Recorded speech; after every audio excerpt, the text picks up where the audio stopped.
Hello दोस्तों, welcome back to cloud and tech tutorials.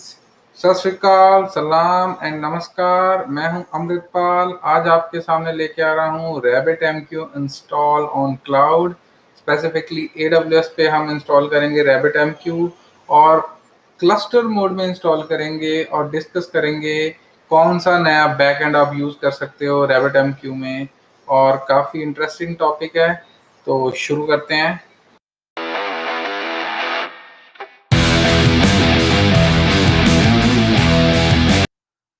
तो दोस्तों, शुरू करने से पहले मैं आपको बताना चाहता हूं कि रैबिट एमक्यू एक्चुअली करता क्या है। तो अभी आप जो डायग्राम देख रहे हो, रैबिट एमक्यू के लेफ्ट साइड पे प्रोड्यूसर है और राइट साइड पे कंज्यूमर है। आपको मैं एक एग्जांपल देता हूं। मान लो कि एक ऐसी साइट है जहां पे आप जाके अपनी फोटो एडिट कर सकते हो, राइट। और उस साइट पे एक टाइम पे 300 बंदे एक साथ आके बोलते हैं कि मुझे फोटो एडिट का रिक्वेस्ट डालना है, राइट। तो हो सकता है कि मेरा जो बैकएंड है वो इतनी फास्ट प्रोसेसिंग ना कर पाए। तो उस प्रोसेसिंग को मैनेज करने के लिए मुझे एक ऐसा सिस्टम चाहिए जो एक क्यू सिस्टम है, जहां मैं अपने मैसेज क्यू डिफाइन कर सकता हूं कि जब मेरा बैकएंड रेडी हो और वहां से वो मैसेज पिक करता रहे, जिससे आपका फ्रंट और बैकएंड मॉड्यूलर वे में काम भी कर सकता है और मोर एफिशिएंट भी हो सकता है, और वो साइट को स्लो डाउन भी नहीं करेगा। तो ये एक बहुत ही बेसिक यूज केस है जो मैं आपको बता रहा हूँ रैबिट एमक्यू का, बिफोर गोइंग फॉरवर्ड इंस्टॉल करने के लिए, ताकि आपको समझ लग जाए कि हम लोग एक्चुअली रैबिट एमक्यू यूज क्यों करते हैं। इस रेफरेंस के बाद मैं कभी भी एप्लीकेशन रेफरेंस नहीं यूज करूंगा इस वीडियो में, लेकिन फिर भी मुझे ये लग रहा था कि विदाउट नोइंग कि रैबिट एमक्यू किस लिए यूज होता है, मुझे डायरेक्टली ये इंस्टॉल स्टार्ट नहीं करना चाहिए। तो दोस्तों, अब हम स्टार्ट करेंगे रैबिट एमक्यू इंस्टॉल। तो दोस्तों, ये मेरा समीटिक डायग्राम है जिस तरह मैं फॉलो करूंगा। मैं इस वीडियो में एडब्ल्यूएस में इंस्टांसेस बनाऊंगा दो, ठीक है। और पहले हम एक इंस्टांस को रैबिट एमक्यू इंस्टॉल करेंगे और फिर हम सेकंड इंस्टांस में रैबिट एमक्यू इंस्टॉल करेंगे। हम इसके अंदर एक रैबिट एमक्यू में AWS पीयर डिस्कवरी बैकएंड है उसको यूज करेंगे और दोनों को क्लस्टर में डालेंगे। और देन हम बाद में उसको ELB की तरफ से एक्सेस करके देखेंगे और देखेंगे कि क्या हमारा क्लस्टर प्रॉपरली, जब हम AWS को ELB से एक्सेस करते हैं, क्या हमें वो क्लस्टर मोड में दोनों इंस्टांसेस दिखते हैं कि नहीं दिखते। तो दोस्तों, ये मेरा AWS सेटअप है, ठीक है। मैंने क्या किया है, दो मशीन्स बनाई हैं। एक मैंने बना दिया रैबिट एमक्यू मशीन 1 और रैबिट एमक्यू मशीन 2। ओके, तो ये मेरी 2 T3 मीडियम इंस्टांसेस मैंने बनाए हैं। तो मैं अभी इन पे रैबिट एमक्यू की कॉन्फ़िगरेशन करूँगा। दूसरा दोस्तों, मैंने लोड बैलेंसर बनाया है इनके आगे। ये दो इंस्टांसेस अभी आपको आउट ऑफ सर्विस दिख रहे हैं, ठीक है। फिर मैं आपको एक्सप्लेन करूंगा कि ये मैंने TCP हेल्थ चेक क्यों लगाया है, क्योंकि मेरा बाय डिफॉल्ट रैबिट एमक्यू की साइट 5672 पे ही कॉन्फ़िगर होती है, राइट। ऐसे ही मैंने ये लिसनर्स बनाए हैं, ठीक है। और अभी मैंने SSL सर्ट नहीं इनेबल किया, जब मैं करूंगा तो मैं आपको बताऊंगा, ठीक है दोस्तों। तो ये मेरा बेसिक सेटअप है मेरा इंफ्रा का। तो अभी हम स्टार्ट करते हैं। तो अभी हम हर इंस्टांस पे कैसे करेंगे रैबिट एमक्यू इंस्टॉल, उसके मैंने ये कुछ प्री रेक्विजिट बना रखे हैं, राइट। तो रैबिट एमक्यू एमक्यू का प्री रेक्विजिट है कि पहले तो हम एरलैंग इंस्टॉल करेंगे, उसका लेटेस्ट वर्जन। उसके बाद हम मेक श्योर करेंगे कि रैबिट एमक्यू का पैकेज इंस्टॉल हो। उसके बाद अगर हमको क्लस्टर मोड को इनेबल करना है तो हमें मेक श्योर करना है कि ETC होस्ट में जितने भी ऑटो स्केलिंग ग्रुप में इंस्टांसेस हैं उनकी एंट्री हो, सो दैट वो आपस में एक दूसरे को रिजॉल्व कर पाए और एक दूसरे के लिए रीचेबल हो पाए, राइट। उसके बाद हम कोशिश करेंगे कि हम लोग बेसिक प्लगइन तो इनेबल करेंगे ही जो AWS पीयर डिस्कवरी का है। बाकी कुछ और प्लगइन्स भी, जैसे फेडरेशन प्लगइन और उनके क्या प्री रिक्विजिट होते हैं, उनको इनेबल करें। लास्ट फिर हम लोग एडमिनिस्ट्रेटर यूजर बनाएंगे, जिससे हम अपने क्लस्टर में लॉग इन हो पाएं और देख पाएं कि हमारे दोनों नोड्स अप एंड रनिंग हैं कि नहीं। ठीक है दोस्तों, तो अभी तक आपको बेसिक अंडरस्टैंडिंग हो गई होगी कि हम लोग जो इंस्टांसेस हैं उसमें कैसे कॉन्फ़िगर करेंगे रैबिट एमक्यू। तो सबसे पहले दोस्तों मैं ये लॉगिन करने जा रहा हूँ अपने एक नोड में, जो मेरे रैबिट एमक्यू में 2 नोड्स था, राइट? तो मैं एक नोड पे लॉगिन कर रहा हूँ, तो कर देता हूँ। ठीक है, तो मैं अभी लॉगिन कर गया हूँ नोड के अंदर। ठीक है, तो दोस्तों सबसे पहले मैं क्या करने वाला हूँ कि पहले तो मैं करूँगा sudo su, बिकॉज हमें रेपोजिटरी लेवल पे काफ़ी काम करना है इसके लिए। तो हम लोग पहले करेंगे sudo करेंगे, तो हाँ sudo के साथ इजी हो जाता है काम। तो सबसे पहले हम क्या करेंगे कि हम लोग yum.repo में जाके एयरलाइन की रेपोजिटरी बनाएंगे और उसको नेम दे देते हैं रैबिट एमक्यू एयरलाइन डॉट। तो दोस्तों ये मैं डिफरेंट तरीके से रेपोजिटरी क्यों बना रहा हूँ कि अगर आप CentOS 7 यूज कर रहे हो और अगर CentOS 7 को यूज करके आप रैबिट एमक्यू डायरेक्टली इंस्टॉल करना चाहते हो, तो आपको लेटेस्ट वर्जन अवेलेबल नहीं होगा उसका। उसमें शायद I think airline 20 point something available होगा, लेकिन जो अभी जिस जिस रेपोजिटरी को मैं अभी कॉन्फ़िगर कर रहा हूँ, इससे आपको 23.3.2 वर्जन अवेलेबल होगा और शायद उससे बड़ा भी हो सकता है, लेकिन वो लेटेस्ट वन होगा। तो दोस्तों मैंने अपना ब्लॉग लिख रखा है और उसका आपको लिंक अभी नीचे दिख भी रहा होगा और मैंने डिस्क्रिप्शन में भी डाल रखा है। आप ब्लॉग को फॉलो कर सकते हो और अगर उससे भी कोई लेटेस्ट रेपोजिटरी आएगी तो मैं ब्लॉग में एनी हाउ अपडेट कर ही रहा हूँ। तो आप अगर आपको कोई स्टेप में डाउट भी होता है तो आप वहाँ फॉलो कर सकते हो। तो मैंने क्या किया, तो ये मैंने रेपोजिटरी, ये देखिए ये आपका पैकेज क्लाउड डॉट आईओ है, जहाँ इस साइट में मैंने देखा है कि वो रैबिट एमक्यू को Erlang version according to operating system काफी अपडेट करके रखते हैं। तो मैं इसी को यूज करूंगा दोस्तों। तो ये मेरा कॉन्फ़िगर हो गया रेपोजिटरी।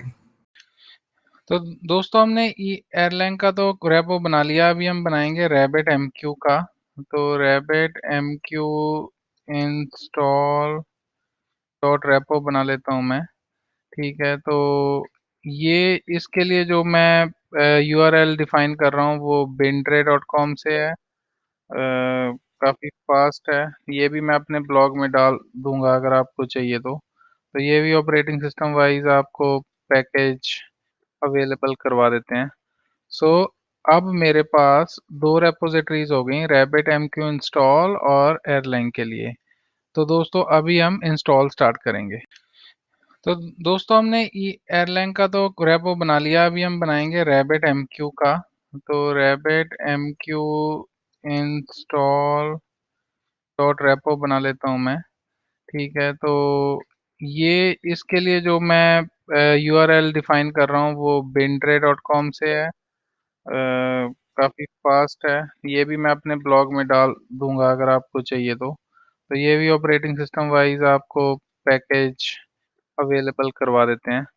सो अब मेरे पास दो रेपोजिटरीज हो गई, रैबिट एमक्यू इंस्टॉल और एयरलाइन के लिए। तो दोस्तों अभी हम इंस्टॉल स्टार्ट करेंगे। दोस्तों बिफोर कि हम लोग रेपोजिटरीज से सीधा पैकेज इंस्टॉल करें, मैं आपको ये बताना चाह रहा हूँ कि जब हम लोगों ने ये दो नए रेपो बनाए हैं तो ये कॉन्फ्लिक्ट कर सकते हैं आपकी EPEL रेपो रिलीज के साथ। तो मैं रिकमेंड यही करूँगा कि आप EPEL रेपो रिलीज को डिसेबल कर लो थोड़ी देर के लिए और ये रैबिट एमक्यू वाले रेपोजिटरीज को इनेबल कर लो। ठीक है, तो उसके लिए दोस्तों मैं ये कमांड यूज़ कर रहा हूँ अभी और मैं आपके स्क्रीन में अभी आ ही रहा होगा। तो अभी मैं क्या कर रहा हूँ, अगर आप ध्यान से देखो कि मैं EPL के रेपो को डिसेबल कर रहा हूँ और रैबिट एमक्यू के रेपोस को इनेबल कर रहा हूँ। ओके, जब आप ये इनेबल करोगे दोस्तों तो ये जो आपका पैकेज क्लाउड वाला रेपो वहाँ से GPG भी इंपोर्ट कर लेगा और रेडी टू यूज़ हो जाएगा, राइट? तो अभी हमारा वो स्पेसिफिकली रैबिट एमक्यू के रेपो इनेबल हैं और EPL के रेपो डिसेबल हैं। तो अभी हम स्टार्ट करते हैं पैकेज इंस्टॉलेशन। तो दोस्तों सबसे पहले जो पैकेज इंस्टॉल करेंगे वो हम करेंगे एयरलाइन का।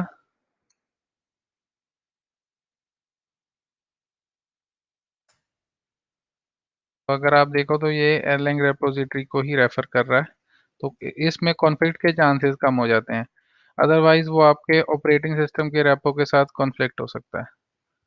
तो अगर आप देखो एयरलाइन इसने इंस्टॉल कर लिया, और कौन सा इंस्टॉल किया, लेटेस्ट वर्जन। ओके, अब हम इंस्टॉल करेंगे पर्ल जेसन इंस्टॉल कर लो। कभी कभी आपको कोई ना कोई कोड करना पड़ता है, तो बेटर है कि आप पर्ल जेसन भी इंस्टॉल कर लो रैबिट एमक्यू के साथ ही।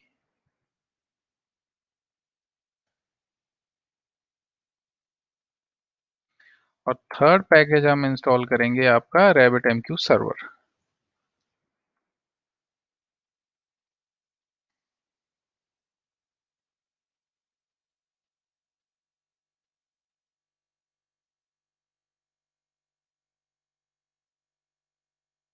ठीक है, तो अभी पैकेज मैनेजमेंट वाइज एक बार देख लेते हैं कि रैबिट एमक्यू का कौन सा वर्जन हमें इंस्टॉल में मिला है। ओ सॉरी, ग्रेप के स्पेलिंग गलत हो गए। अच्छा, तो लेटेस्ट वाला आया। वैसे अगर आप सेंटोस यूज करोगे तो इट विल बी 3.2, लेकिन अगर आप इस रेपोजिटरी को यूज करोगे तो आपको लेटेस्ट मिलेगा। लेटेस्ट में ये एडवांटेज है कि आपको AWS बैकएंड का डिफरेंटली कुछ नहीं करना पड़ता। आप सिर्फ प्लगइन इनेबल कर सकते हो और क्लस्टर मोड इनेबल कर सकते हो। तो दोस्तों अभी हमारी पैकेज इंस्टॉलेशन तो कंप्लीट हो गई है।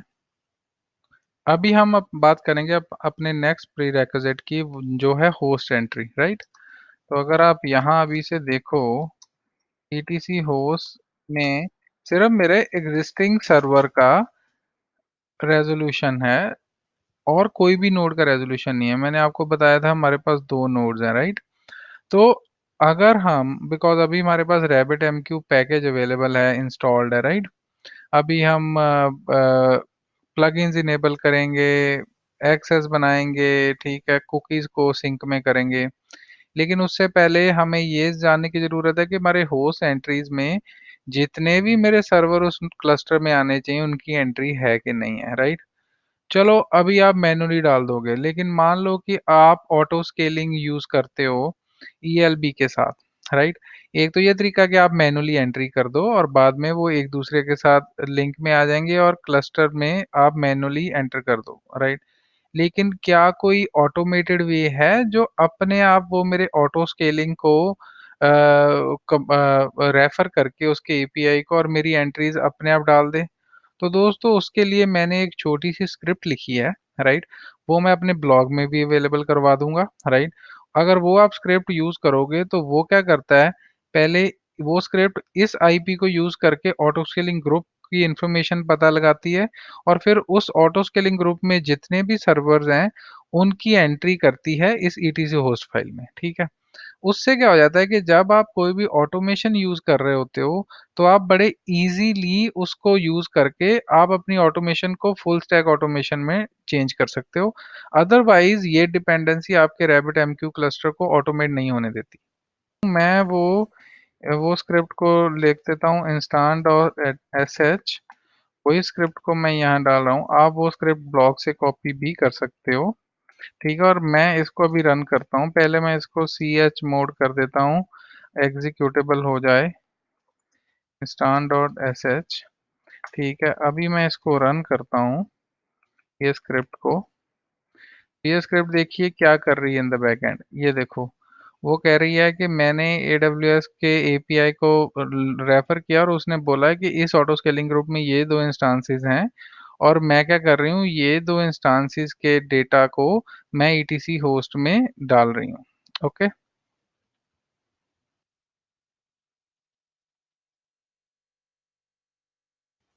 और दोस्तों अगर मैं अभी अपनी होस्ट एंट्रीज देखूं, तो ये देखिए ये दोनों नोड्स मेरे क्लस्टर का पार्ट था, उसने अमेंड कर दिया। तो अब आगे जब मैं प्लगइन की डिस्कशन करूंगा तो मुझे ये चिंता नहीं है कि मेरे होस्ट आपस में एक दूसरे को, they are known, they are able to ping और they are able to resolve each other और नॉट, ठीक है। तो ये बहुत एक क्रूशियल पॉइंट है बिफोर मूविंग फॉरवर्ड। दोस्तों इससे पहले कि मैं आगे बढ़ूँ, मैं आपको कुछ दिखाना चाह रहा हूँ कि मैंने एडब्ल्यूएस में क्या किया है। मैंने एडब्ल्यूएस में ये एक ऑटो स्केलिंग ग्रुप बनाया है, जिसमें मेरे ये 2 इंस्टांसेस एडेड हैं। और क्लस्टर मोड का तभी फ़ायदा है ना कि मैं इजीली स्केल कर पाऊँ, राइट? तो मैंने स्केलिंग पॉलिसी भी डिफाइन कर रखी है और मैंने मैक्सिमम 2 टू 4 कर रखे हैं, ओके? और ये मैं क्यों आपको इसलिए बता रहा हूँ, क्योंकि ये सेम ऑटो स्केलिंग ग्रुप को मेरी वो instance dot SS script refer करती है, दोनों आईपी फाइंड आउट करने के लिए और उसमें ईटीसी होस्ट में उसकी एंट्री करने के लिए, राइट? तो मेरे 3 कंपोनेंट्स हैं, ऑटो स्केलिंग, लोड बैलेंसर, ठीक है? और इंस्टांसेस, ठीक है? तो दोस्तों अभी हम करेंगे थोड़ी सी ज्ञान की बात, राइट? ये काफ़ी इंपॉर्टेंट है। तो पीयर डिस्कवरी के बहुत सारे मेथड हैं रैबिट एमक्यू की साइट पे, राइट? पहला है कि आप कॉन्फ़िग फाइल को यूज़ करो। दूसरा है कि अगर आप ये प्लेटफॉर्म यूज़ करते हो तो इनके बैक एंड प्लगइन बन गए हैं पीयर डिस्कवरी के। तो हमारा प्लेटफॉर्म कौन सा है? एडब्ल्यूएस। तो एडब्ल्यूएस प्लेटफॉर्म के दो तरीके हैं दोस्तों, जहाँ तो आप अपनी कीज़ को एक्सपोज करो और अपना रीज़न दे दो, और ये अपने आप बैकएंड में ये कीज़ को यूज़ करके जितने भी आपके नोड्स हैं उस ऑटो स्केलिंग क्लस्टर में एक नोड को क्लस्टर नोड बना के बाकी उसमें अटैच करने की कोशिश करेगा RabbitMQ। लेकिन ये मेथड मुझे इतना अच्छा नहीं लगता, बिकॉज ये की रोटेशन की सिरदर्दी हमारे सिर पे आ जाती है। सो बेटर ये है कि हम की रोटेशन की जगह आई एम रोल्स यूज़ करें, ठीक है? आई एम रोल्स दोस्तों, मैंने क्या किया कि अपने जो जब मैंने ये इंस्टांसेस बनाए, तो मैंने अपने इंस्टांसेस को ना ये वाला रोल दे दिया है, अटैच कर दिया अपने इंस्टांसेस के साथ। तो ये मेरे इंस्टांसेस और मेरा ऑटो स्केलिंग ग्रुप अभी केपेबल है कि वो अपने ऑटो स्केलिंग इंस्टांसेस को डिस्क्राइब कर सकता है और उसके अंदर जो इंस्टांसेस रजिस्टर है उनको डिस्क्राइब कर सकता है। अभी क्योंकि मेरे पास ये रोल है, राइट? तो मुझे अभी कीज कॉन्फ़िगर करने की ज़रूरत नहीं है बैकएंड में। मैं क्या यूज़ कर सकता हूँ? मैं यूज़ कर सकता हूँ टैग्स। तो दोस्तों मैं अभी क्या यूज़ करूँगा? मैं AWS peer discovery backend use करूँगा यूजिंग टैग्स। तो मैंने अपने एनवायरनमेंट में 2 टैग्स बनाए हैं दोस्तों, RabbitMQ सर्विस का नेम और रीजन का US ईस्ट 1। तो दोस्तों ये बहुत ज़रूरी है कि अगर आप फुल स्टैक ऑटोमेशन करते हो, तो जब आप अगर आप क्लाउड फॉर्मेशन टेम्पलेट यूज़ करते हो, जब भी आप बनाओ तो मेक श्योर करो कि जो आपके इंस्टांसेस हैं उन इंस्टांसेस को आपने टैग कर रखा है ये दो पैरामीटर से, राइट? और मेरे जो टैग हैं एनवायरनमेंट में, ये देखिए रैबिट एमक्यू मेरा क्लस्टर का नेम है। अगर आप नीचे आते हो तो रीजन और सर्विस, आपको ये 2 टैग दिख रहे होंगे, राइट? तो ये 2 मैंने टैग दिए हैं जिससे वो पता लगाएगा कि जिससे वो पता लगाएगा कि मेरे नोड्स क्या-क्या हैं। और क्योंकि मैं टैग वाला मेथड यूज़ कर रहा हूँ रेदर देन यूजिंग सीक्रेट की एंड एक्सेस की। तो शायद आपको ये समझ आ ही गया होगा और मैंने ब्लॉग में भी इसको और अच्छे तरीके से एक्सप्लेन कर रखा है। तो अभी हम शुरू करते हैं प्लगइन इनेबलमेंट और फिर देखते हैं कि कैसे हमारा RabbitMQ हमारी पीयर डिस्कवरी करता है। तो दोस्तों कमिंग बैक टू रियलिटी, अभी हमारा एक ही नोड कॉन्फ़िगर हुआ था RabbitMQ के लिए। अब हम वहाँ करेंगे प्लगइन्स को इनेबल। तो सबसे पहले वाला जो प्लगइन हम इनेबल करेंगे वो है RabbitMQ मैनेजमेंट प्लगइन, ठीक है? मैं ऑलमोस्ट 3 से 4 प्लगइन इनेबल करूँगा, ठीक है? और मैंने ये सब ब्लॉग में भी दे रखा है। दूसरा प्लगइन है मेरा फेडरेशन प्लगइन। जो लास्ट प्लगइन होगा वो जो अभी हम डिस्कस करके हटे हैं, जिसका नाम है RabbitMQ पीयर डिस्कवरी, ठीक है? और मैं ये ऑफलाइन मोड में इनेबल करूँगा। तो दोस्तों अगर मुझे जानना है कि मेरे कौन-कौन से प्लगइन इनेबल्ड हैं अभी, तो उसकी क्या कमांड है? RabbitMQ plugin list. तो ये आपको सारे इनेबल प्लगइन, इसमें मेरा फेडरेशन का इनेबल है, मैनेजमेंट का है और AWS पीयर डिस्कवरी है। राइट दोस्तों?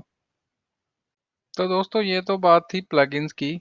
अभी हम बात करेंगे कॉन्फ़िग की, ठीक है? तो सबसे पहले दोस्तों 2 चीज़ें ज़रूरी हैं। आपको ये देखना है वॉर लिब रैबिट MQ,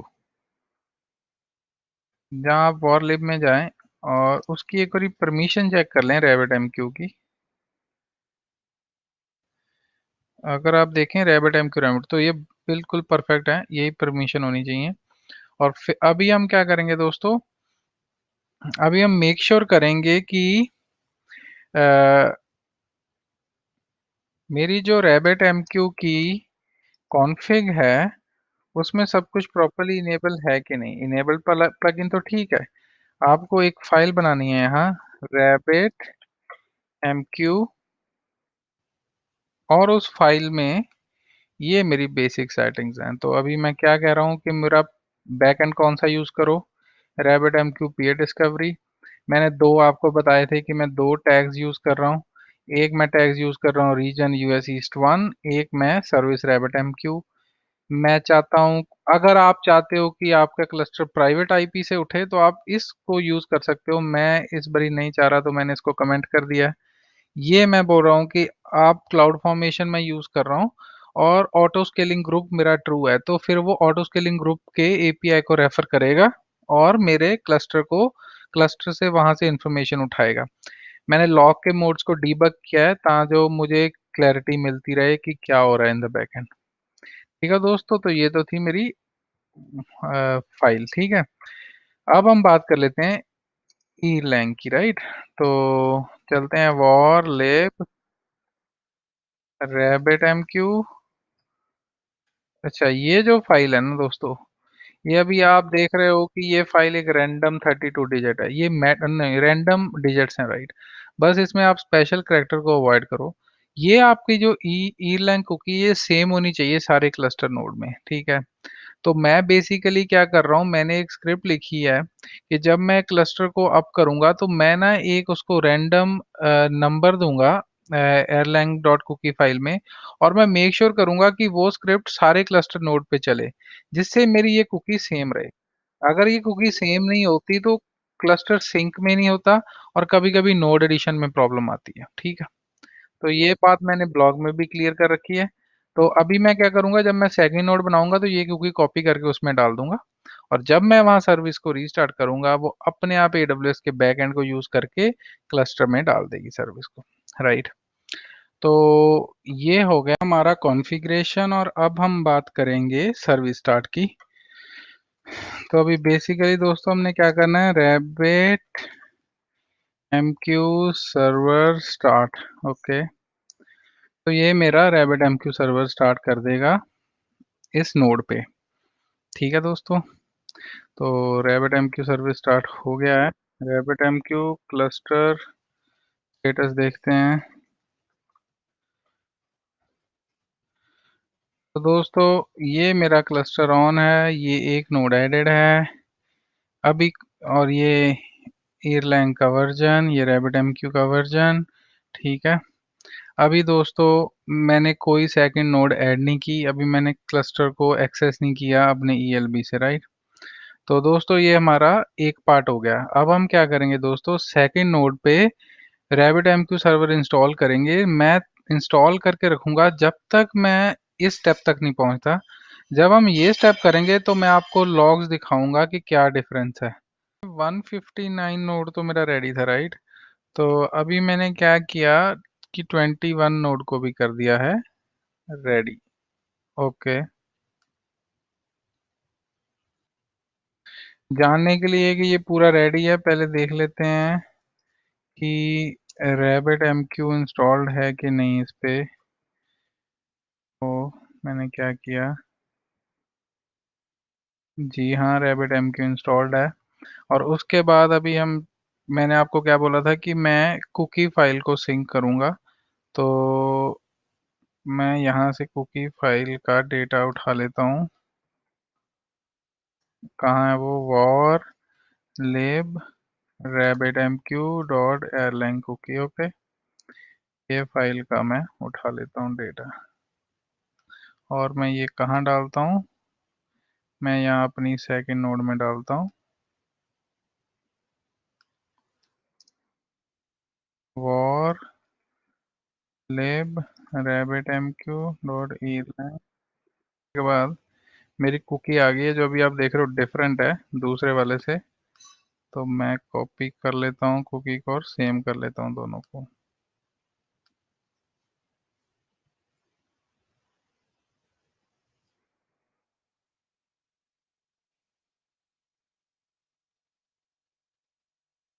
ठीक है दोस्तों, तो दोस्तों अभी मैंने सेकंड नोड को फुली रेडी कर लिया है, एयरलाइन कुकी इनेबल सिंक कर लिया है, प्लगइन्स इनेबल कर लिए हैं, कॉन्फ़िग मेरी ऑलमोस्ट सेम है दोनों की, और बैक एंड पीयर रेडी है। तो अभी दोस्तों मैं करूँगा रैबिट MQ रीस्टार्ट, लेकिन मैं चाहता हूँ कि जब मैं रीस्टार्ट करूँ तो मैं दूसरी नोड पे आपको सर्विस को भी दिखाऊं कि वो सर्विस बिहेव कैसे करती है। तो दोस्तों अभी आप देख रहे हो लेफ्ट साइड पे जो मेरी नोड है, वो नोड पे ऑलरेडी रैबिट MQ क्लस्टर चल रहा है।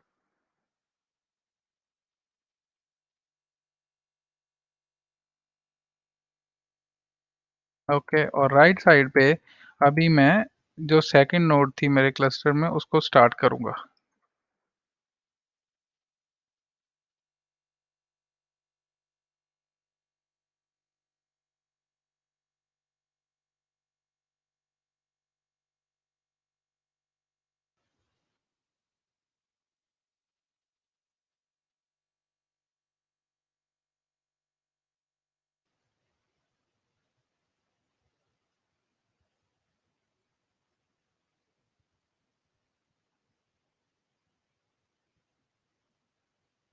देखो दोस्तों, जब मैंने उसको स्टार्ट किया, ये देखिए अपने आप मेरी सेकंड नोड क्लस्टर में चले गई है। ठीक है दोस्तों, तो अब मुझे कुछ भी करने की ज़रूरत नहीं पड़ी, ना मुझे ऐड क्लस्टर कमांड डालने की ज़रूरत पड़ी। तो इसने एक्चुअली क्या किया, देखते हैं। मैं रैबिट MQ के लॉग्स देख रहा हूँ जो मेरी मेन नोड है उसके। ठीक है, तो इसको अभी मैं बड़ा कर लेता हूँ स्क्रीन को।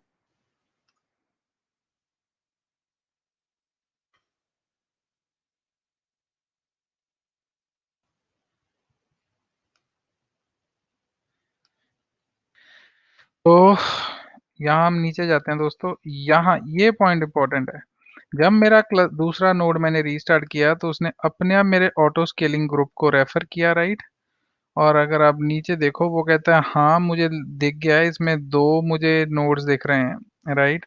और अभी मैं क्या करूँगा, जो मेरा दूसरा नोड है क्लस्टर नोड, उसके साथ मैं सिंक करूँगा और मैं इसको एज़ अ स्लेव बना दूँगा। तो यहाँ वो एज़ अ स्लेव बना देता है।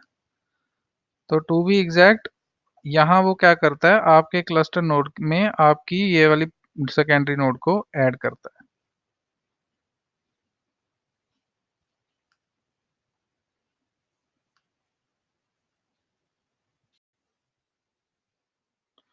तो अभी हम दोस्तों क्या करते हैं, जल्दी-जल्दी एक यूज़र बना लेते हैं। इसका नाम रखते हैं MQ एडमिन और उसको एक पासवर्ड दे देते हैं, बिकॉज़ क्लस्टर में लॉगिन करने के लिए हमें यूज़र चाहिए, राइट। वैसे तो ये गेस्ट यूज़र बनाता है, लेकिन ये प्रैक्टिस अच्छी है कि आप एक अपना यूज़र ज़रूर बनाओ और उसको एडमिनिस्ट्रेटर से टैग करो और उसको फुल प्रिविलेजेस दो।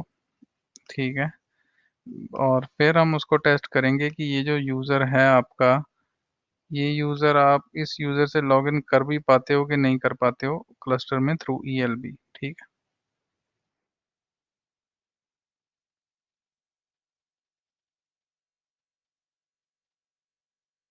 यूज़र बनाने के बाद सर्विस को रीस्टार्ट करना मत भूलना।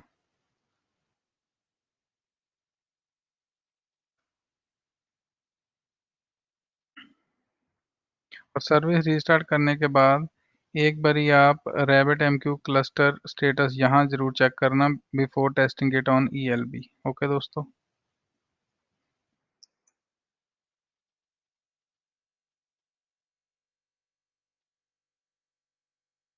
तो ये हमें प्रॉपर्ली क्लियर है, हमारी नोड्स प्रॉपर चल रही हैं। अभी हम बढ़ते हैं ELB की ओर।